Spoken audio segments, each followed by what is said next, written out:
साधू संतांना ज्ञान प्राप्त झालं बरं, पण ज्ञानात समाधान त्या ठिकाणी वाटलं नाही आणि समाधान न वाटल्यामुळे त्या ठिकाणी जगाच्या मालकाला सांगतात नको ब्रह्मज्ञान आत्मस्थिती भाव. पुढचा मुद्दा खूप सुंदर आहे.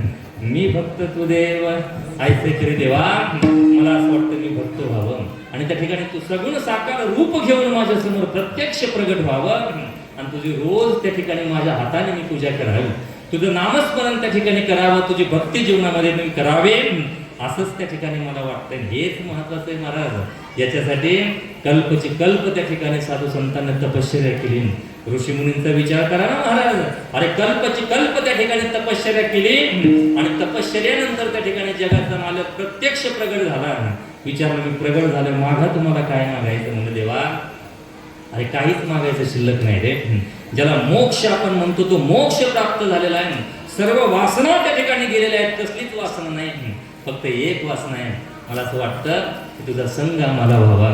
फक्त एक वासना आहे देवा, तुझ्या संगतीत त्या ठिकाणी आम्ही राहावं. फक्त एक वासना आहे तुझ्या बरोबर उड्या माराव्यात रह्या. फक्त एक वासना आहे तुझ्या अवतीभोवती त्या ठिकाणी फिरावं देवा. फक्त एक अपेक्षा आहे रे, तुझ्या हाताने त्या ठिकाणी तू आम्हाला जीव घालावं रह्या.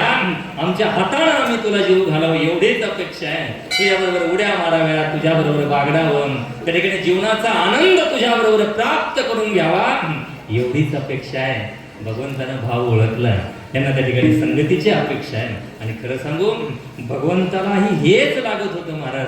का त्याला एकट्याला करमत नाही महाराज. त्यालाही असं वाटतं भक्तांच्या बरोबर असावं. हे नाथा घरची उलटी खून, पाण्याला मोठी लागली तहान.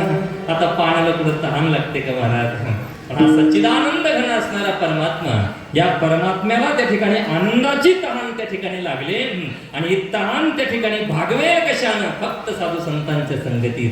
जे उच्च कोटीला गेलेले संत आहेत, जे पोहोचलेले संत आहेत, जे ज्ञानोत्तर भक्ती भगवंताची करतात, त्यांच्याच सहवासात आणि तो आनंद जीवनामध्ये प्राप्त होणार आहे.